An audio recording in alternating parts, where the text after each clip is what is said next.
Olá, galera do canal. Eu me chamo Jacir e sou criador de conteúdo.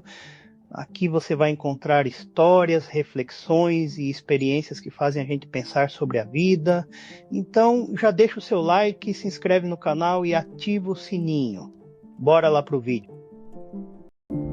Tudo começou com uma cobrança no extrato bancário. Eram R$ 468 em um restaurante de Curitiba, onde eu nunca tinha colocado os pés. Fiquei olhando para aquela linha na tela do celular por alguns segundos, tentando encontrar uma explicação simples.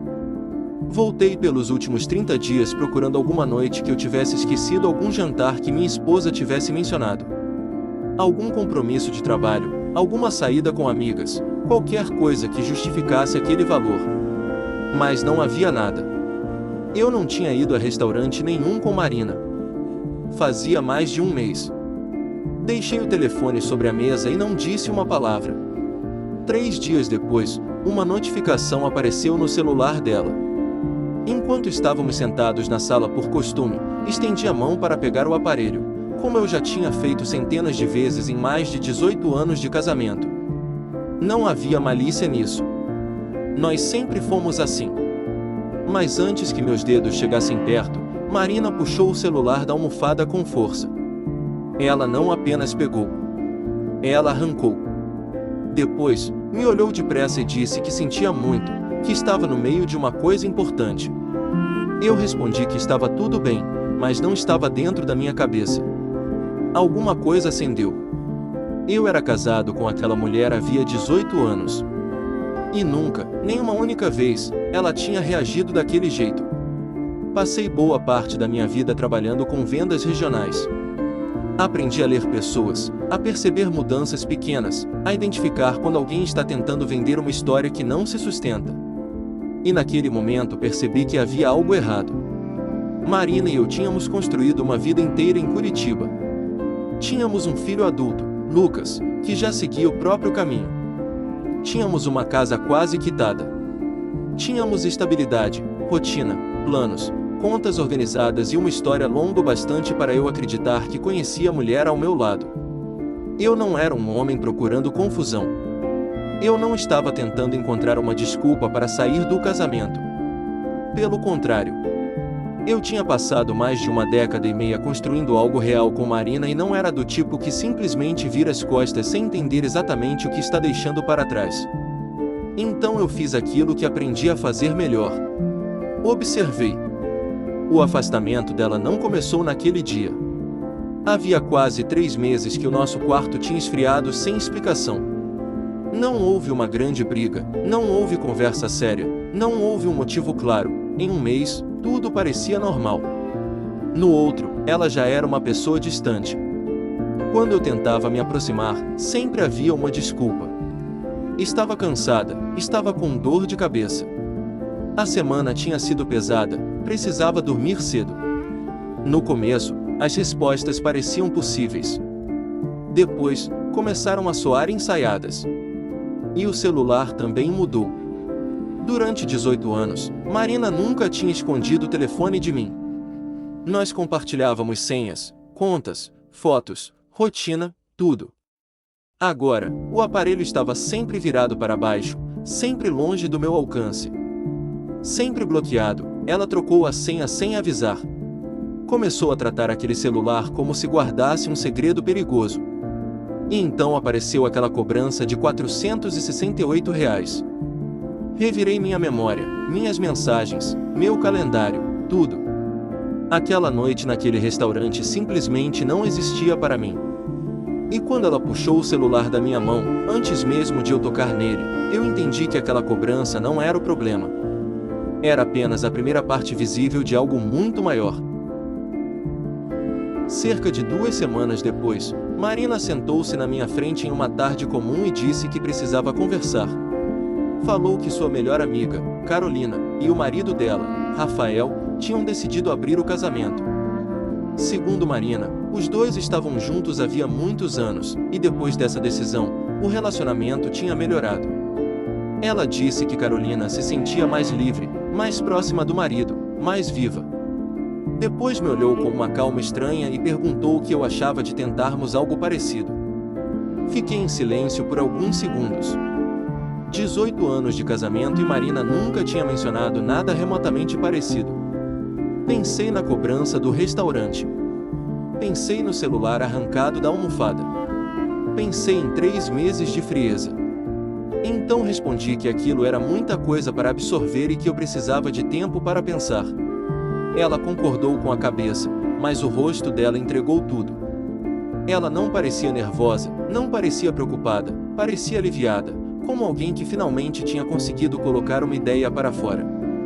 E agora esperava apenas que eu aceitasse o papel que ela tinha escrito para mim. Guardei aquela reação junto com todo o resto. Trabalho com vendas há tempo suficiente para saber quando alguém usa a história de outra pessoa para vender uma ideia própria. A conversa sobre Carolina e Rafael não era realmente sobre eles. Era uma moldura, um jeito de fazer a proposta parecer moderna, madura, quase generosa. Ela queria que eu sentisse que estava sendo convidado para uma nova fase do casamento, quando na verdade, eu começava a suspeitar que ela só estava tentando legalizar emocionalmente algo que já tinha começado escondido. Naquela noite, eu disse que pensaria. Deixei que ela acreditasse que a conversa tinha saído exatamente como ela queria. Na manhã seguinte, durante minha pausa de almoço, sentei no carro e liguei para uma investigadora particular. Encontrei o contato. Depois de pesquisar várias opções, escolhi uma mulher direta, experiente, que parecia não perder tempo com drama. Expliquei tudo: a cobrança no restaurante, o comportamento com o celular, o afastamento no quarto, as desculpas repetidas e a proposta de casamento aberto que surgiu pouco depois de eu notar o primeiro sinal estranho. Quando terminei, ela perguntou quanto tempo eu tinha. Eu disse que podia esperar 15 dias. Ela respondeu que não precisaria de tanto. 4 dias depois, nos encontramos em um estacionamento discreto, longe da minha casa e longe do trabalho de Marina. Ela me entregou um relatório. O documento mostrava que o carro da minha esposa tinha sido visto mais de uma vez perto de locais ligados a um homem específico. Sempre à noite, sempre em horários que Marina dizia estar em compromissos de trabalho ou saídas com amigas. Havia datas, horários, fotos e registros. Não era uma suspeita solta, era uma linha do tempo. E aquela linha do tempo deixava uma coisa clara: Marina já estava envolvida com outro homem antes de me propor qualquer tipo de casamento aberto. Aquela conversa não era sobre liberdade, era uma rota de fuga. Ela estava tentando construir uma saída elegante antes que eu descobrisse que, na prática, ela já tinha saído. Voltando para casa naquele dia, eu senti uma calma estranha. Não era paz, era clareza. Entrei pela porta. Encontrei Marina e disse que tinha pensado na proposta dela. Falei que estava disposto a tentar. Ela tentou disfarçar, mas o alívio no rosto dela foi impossível de esconder.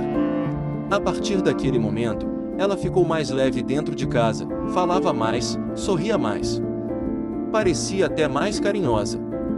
Era como se a pressão tivesse desaparecido para ela, na cabeça dela, tudo estava funcionando. Ela acreditava que tinha conseguido transformar uma traição escondida em uma decisão compartilhada. Eu deixei que acreditasse nisso. Quero deixar uma coisa muito clara: eu não entrei em um aplicativo de encontros para me vingar. Entrei porque percebi que estava vivendo dentro de um casamento que já tinha acabado. Antes mesmo de eu saber, Marina escolheu me oferecer um acordo conveniente para ela, em vez de me contar a verdade.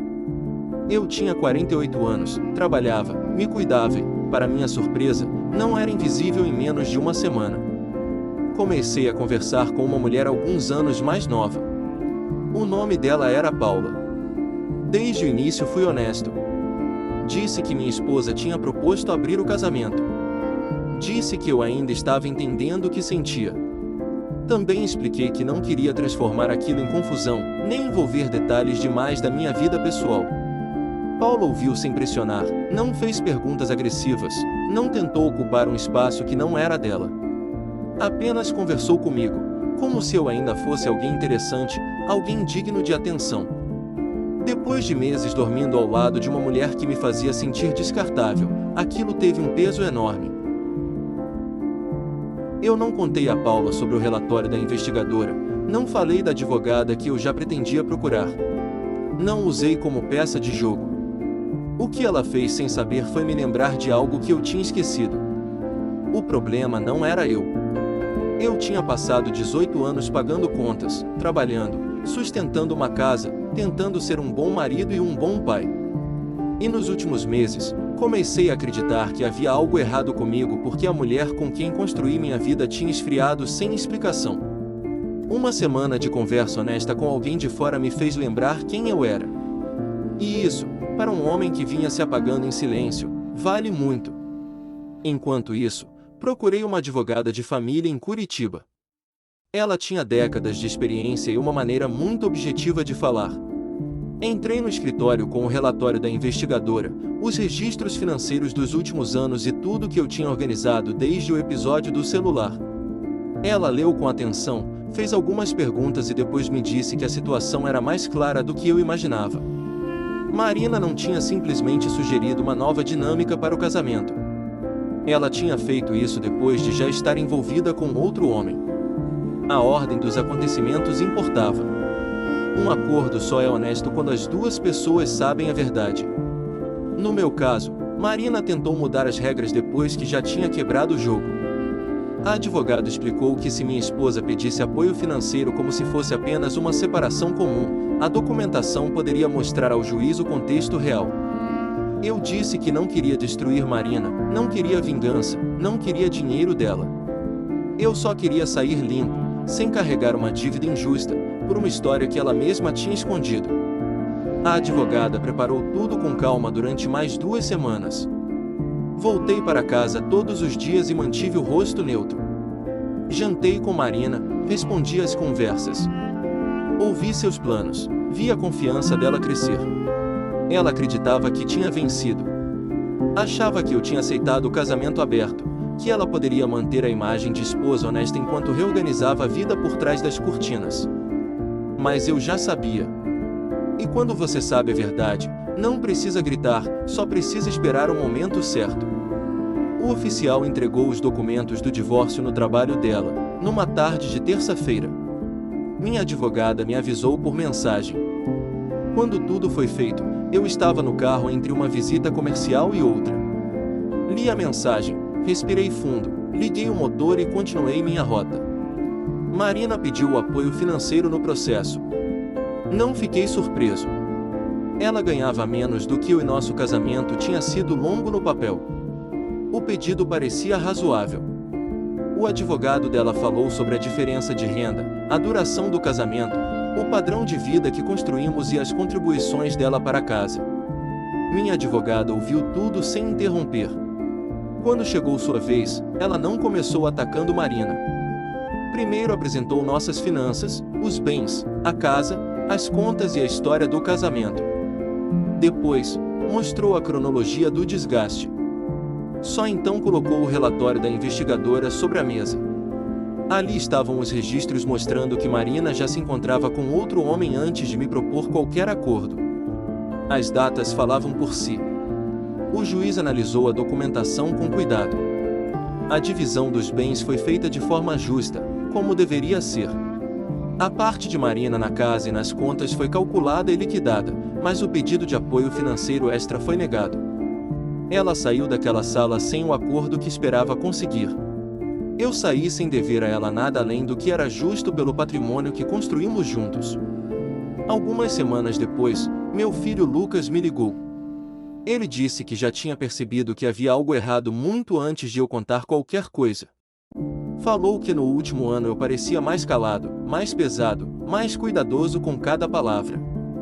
Disse que eu parecia um homem carregando algo invisível, sem saber como colocar aquilo no chão. Ele estava certo. Quando perguntou como eu estava, respondi com sinceridade. Disse que continuou trabalhando nas mesmas estradas, atendendo as mesmas contas, acordando cedo e voltando tarde. A diferença é que agora eu não volto mais para uma casa onde alguém está reescrevendo minha vida em silêncio. Paula continua falando comigo, nada apressado, nada forçado, nada que precise de rótulo. Ela foi honesta comigo em um momento em que honestidade era exatamente o que eu mais precisava. E me lembrou, aos 48 anos, que recomeçar não significa começar do zero. Ela queria um casamento aberto. Eu consegui a verdade, consegui uma investigadora. Consegui uma advogada experiente.